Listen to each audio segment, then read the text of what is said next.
Going on right now is we've got a lot of other surrounding counties and local municipality police departments that are coming in to assist us on law enforcement needs. We've got them zoned throughout the county. I think we've got 5 zones set up right now throughout the county. We're still taking emergency calls of service only, and when the law enforcement gets the call, it's going through EOC and it's also going through 911. Then they will dispatch our officers to wherever they can get to, because there's a lot of roads we can't get to. Obviously, you got to have boats, okay? So what we're doing is they get there as far as they can. They'll give updates to the first responders, such as Swiftwater Rescue, fire departments, rescue squads, everybody that's here.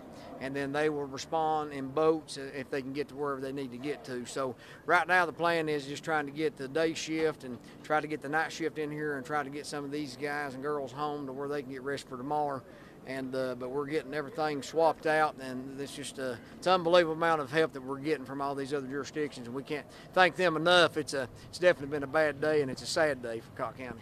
And then any rescues that's been done yeah, far? Rescues has been taking place all day. Okay, this morning I can't really give you the time frame, but probably early this morning.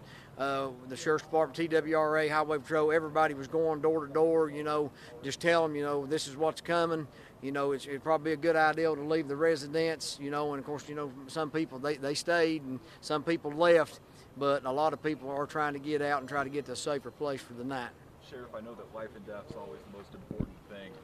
Can you give us an update on maybe, has anybody passed, how many people have been injured and needed rescue so far? We don't know. I don't know the exact amount of that. I know EMA and the rescue squads and people would probably know that better than I would.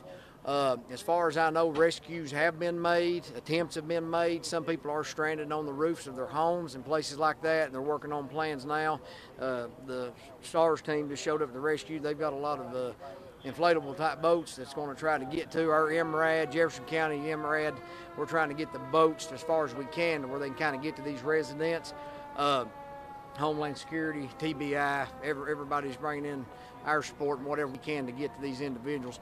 The calls that are going through EOC, they're writing them down, and then they're hollering at rescue squads, fire departments, law enforcement, try to get to where we can get to them.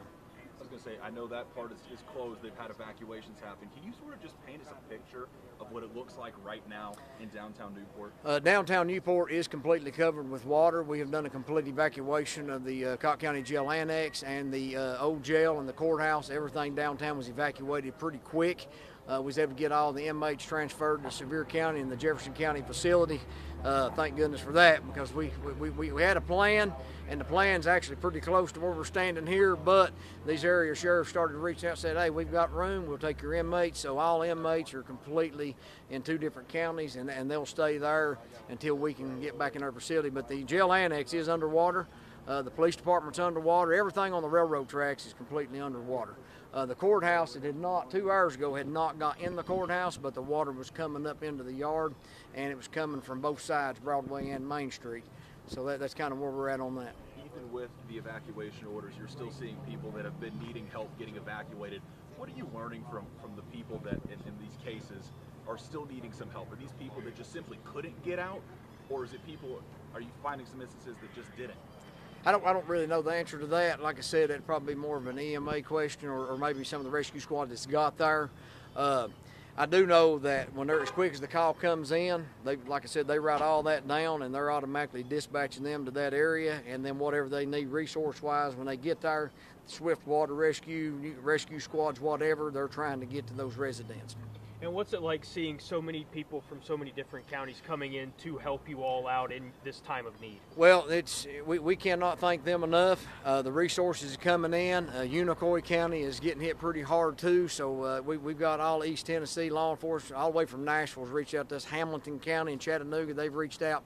So they're sending resources to Cocke County, they're sending resources to us, and obviously we got to think this is a 24-hour deal, so we're having to help people get home. Our officers, some of them can't even get to their residence, and we're going to figure out what we're going to do there.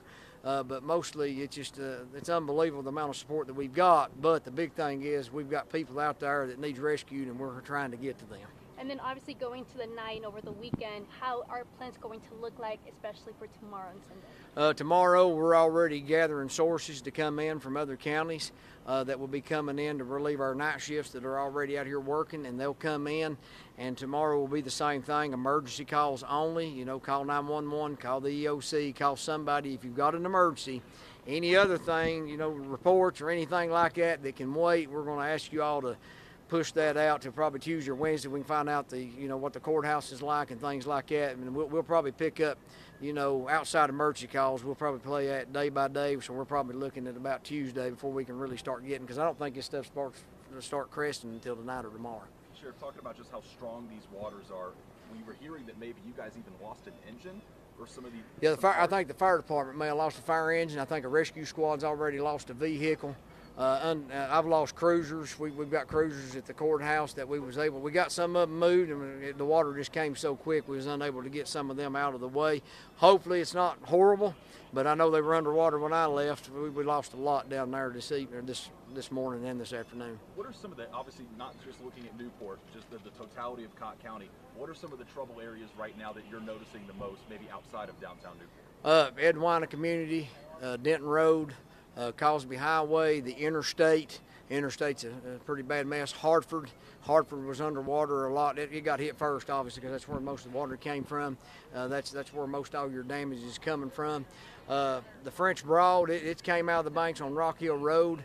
I know the NUB sewer plant was underwater a few minutes ago. It was completely underwater.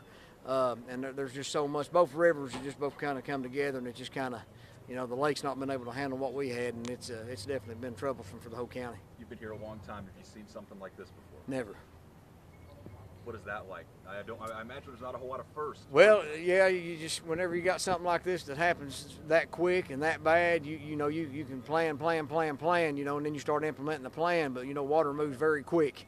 And you don't know really how fast that's going to get here until you start assessing the situation. That's why even before it actually even started getting bad, that's why we were up there trying to knock on doors, and TWRA, THP, everybody was up there trying, just at least let them know, the water's coming, just beware, and it's, we don't have any kind of numbers of any loss of life at this time. Pray to God there's none. But, like I said, we don't even have anything on that at this time to be able to verify that. Outside, we did have a serious traffic accident that I was told there's a possibility of fatality involving that on 2570 toward North Carolina side, but I've not had any updates on that since. And speaking of going down 2570, the Del Rio community right there, what is kind of the state of that area? Del Rio, River Road, Fugate Road, and all that area, the area, it's like the Barbarossa, there's Barbarossa right there, all that's underwater. All that's underwater. How would you categorize this, just speaking candidly? Just seeing it all with your own two eyes, how would you describe just what's happened today? Well, I mean, it's the phrase that I can see when we was at the courthouse, all that water that was rushing across the railroad tracks and things like that, it was kind of getting, it's scary, because water's coming and ain't a thing you can do about it because you cannot stop it, and then when it started crashing across the railroad tracks, it was we just about didn't get out ourselves because we had to start driving through a lot of thick water, and then the fire departments was coming in, and they were trying to get to some of those areas where people were trapped. And, the Cocke County school system, thank them for the school buses, because that, they've been going around evacuating. They evacuated their jail. They evacuated, I think, the MIMS clinic down there where people stay. So they've been going around with buses trying to evacuate as many people as possible. Do you expect people to be able to get back to their homes tonight, tomorrow, the weekend, or do we know yet? I would think. I think that it's supposed to crest sometime tonight, into tomorrow, and maybe later tomorrow afternoon. So we're hoping sometime at least. I mean, I'm thinking today's Saturday and it's Friday, but I'm thinking surely by Sunday people can start getting back to where they need to, and start assessing what's going on and the damages and things that's occurred. And for those who have been displaced, what kind of opportunities are there for them to get help through the county or Red Cross? Or they'll open that up. EMA will have that opportunity for them to be able to get Red Cross and things like that. The city of Newport's opened up the community center up here for anybody that was homeless or anybody that we've had to extract from their homes. I've heard the deputies on the radio, fire departments, actually having to wade through water and getting houses, carry people out on their shoulders and get them to that. And then I think they transported most of them up here to the community center or found a family friend or family member that could come and get them and take them to that location. And then again, just going into the night, what is the major concern as obviously it starts getting dark as well? The major concern whenever you start dealing with nighttime is obviously hopefully people will stay home, they can stay in place, don't be traveling, don't be on the roads, because, you know, obviously you can see water during the day, but at nighttime the visibility is completely going to go away, number one. Number two, first responders and law enforcement and people like that is going to have to be going after emergency calls only, because, you know, they're not going to see where they're driving either, you know, so it gets to a certain point where you got danger for the first responders, law enforcement, and then you got the danger for the public.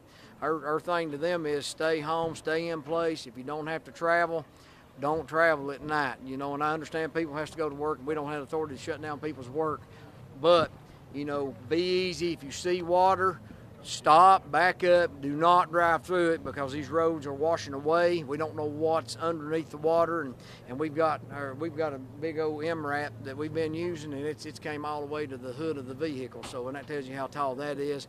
Street signs, water's going over top street signs, so it's very deep. So don't travel into that water. I mean, we can't stress that enough. Anything else? No, just like I said, people just pray for everybody, and just God will see us through, and we'll get through it. Thank you so much, Thank sir. you so much. Appreciate you. Do you have a number of how many agencies are responding with you? Woo! Like, is it over 10, over 15? Yeah. Estimate? Yeah. Anderson County, Knox County, KPD, Greene County, Granger County, Hamlin County, Sevier County, Pigeon Forge, Sevierville City, Gatlinburg. Yeah, well over 15. Over 15? Well over 15. Okay, cool. Yeah. Thank you. Yeah, we got. Thank you As so far as much, you know, sir. no fatalities other than maybe that one. Other than the car accident that occurred a couple hours ago, we have not had any reported fatalities at this time. You know, and hopefully it don't. Yeah.